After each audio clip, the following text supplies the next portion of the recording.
ವರ್ಷಗಳಲ್ಲಿ ಬೆಂಗಳೂರಿನಲ್ಲಿ ಸಂಭವಿಸಿದ ಮಳೆ ಹಾನಿ, ರಸ್ತೆಗಳ ಅವ್ಯವಸ್ಥೆ ಸೇರಿದಂತೆ ಅನೇಕ ವಿಚಾರಗಳನ್ನು ಮುಖ್ಯಮಂತ್ರಿಗಳ ಗಮನಕ್ಕೆ ತಂದು ಬೆಂಗಳೂರಿನ ಅಭಿವೃದ್ಧಿಗಾಗಿ ಅನುದಾನ ಒದಗಿಸುವಂತೆ ಮುಖ್ಯಮಂತ್ರಿಗಳನ್ನು ಒತ್ತಾಯಿಸಿದ್ದೇವೆ ಎಂದು ವಿಪಕ್ಷ ನಾಯಕ ಆರ್ ಅಶೋಕ್ ಹೇಳಿದ್ದಾರೆ. ವಿರೋಧ ಪಕ್ಷ ಶಾಸಕರ ಕ್ಷೇತ್ರಗಳಿಗೆ ಅನ್ಯಾಯ ಮಾಡುವುದು ಸರಿಯಲ್ಲ, ಸೂಕ್ತ ಅನುದಾನ ಬಿಡುಗಡೆ ಮಾಡುವಂತೆ ಕೇಳಿಕೊಂಡಿದ್ದೇವೆ ಎಂದು ಅವರು ಪ್ರತಿಕ್ರಿಯೆ ನೀಡಿದರು. ಬೆಂಗಳೂರಲ್ಲಿ ಆಗಿರತಕ್ಕಂತ ಮಳೆ ಹಾನಿ ಇರಬಹುದು, ರಸ್ತೆಗಳ ಅವ್ಯವಸ್ಥೆ ಇರಬಹುದು, ಕಾಮಗಾರಿಗಳು ಪ್ರಾರಂಭ ಆಗದೆ ಇರಬಹುದು, ಪಾರ್ಕ್ಗಳಲ್ಲಿ ವಾಚ್ಮೆನ್ಗೆ ಹಣ ಕೊಡಕ್ಕೂ ಸಾಧ್ಯ ಆಗದೆ ಇರುವಂತ ಪರಿಸ್ಥಿತಿಯನ್ನ ನೋಡಿ 2 ವರ್ಷದಿಂದ ಕಾದು ವಿಧಿ ಇಲ್ಲದೆ ನಾವು ಇವತ್ತು ಬೆಂಗಳೂರಿನ ಅಭಿವೃದ್ಧಿ ಕುಂಠಿತ ಆಗಿದೆ.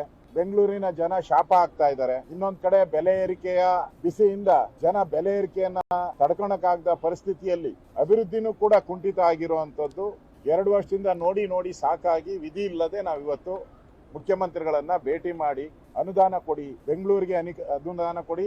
ರಾಜ್ಯದ ನಮ್ಮ ಎಲ್ಲ ಬಿಜೆಪಿ ಶಾಸಕರೇನಿದ್ದಾರೆ, ಮೊದಲನೇ ಬಾರಿ ಗೆದ್ದಂತವ್ರು, ಈ ತರದವರು ಕೂಡ ಬಹಳ ಕಣ್ಣೀರಾಗ್ತಾ ಇದ್ದಾರೆ. ಇಡೀ ರಾಜ್ಯದ ನಮ್ಮ ಎಲ್ಲಾ ಶಾಸಕರು ಅನುದಾನ ಸಿಗ್ತಾ ಇಲ್ಲ ಅಂತ ಹೇಳಿ ವಿರೋಧ ಪಕ್ಷಗಳಿಗೆ ಅನ್ಯಾಯ ಮಾಡೋದು ಸರಿಯಲ್ಲ. ಇಡೀ ಸಮಗ್ರ ರಾಜ್ಯದ ಬೆಳವಣಿಗೆ ಆಗ್ಬೇಕಾದ್ರೆ ಅನುದಾನವನ್ನ ಕೊಡಬೇಕು.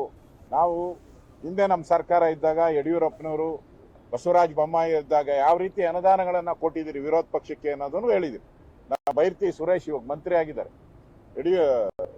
ಸಿದ್ದರಾಮಯ್ಯನವ್ರು ಫೋನ್ ಮಾಡಿದಾಗ ಅವರಿಗೆ ವರ್ಷಕ್ಕೆ 100 ಕೋಟಿ ರೂಪಾಯಿ ಅನುದಾನ ಕೊಟ್ಟಿದ್ದೀರಿ, ನಾವೇ ಕೊಟ್ಟಿದ್ದೀವಿ. ತಾರತಮ್ಯದ ಪ್ರಶ್ನೆನೇ ನಾವು ಮಾಡಿಲ್ಲ. ಈಗ ತಾರತಮ್ಯ ಯಾಕೆ ಮಾಡ್ತೀರಾ?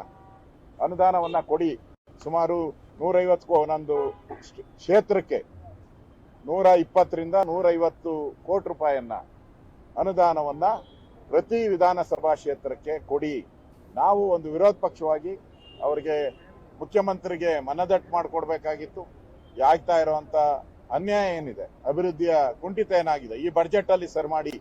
ಯಾಕಂದ್ರೆ ಬಜೆಟ್ಗೆ ನಾವು ಯಾವುದೇ ರೀತಿಯಾದಂತ ವಿರೋಧ ಪಕ್ಷ ಯಾವುದೇ ರೀತಿಯಾದಂತ ಅವ್ರಿಗೆ ತೊಂದರೆಯನ್ನ ಕೊಡಲ್ಲ, ನಾವು ಅನುಮೋದನೆಯನ್ನ ಮಾಡ್ಕೊಡ್ತೀವಿ. ಆ ದೃಷ್ಟಿಯಿಂದ ಇಮಿಡಿಯೇಟ್ ಆಗಿ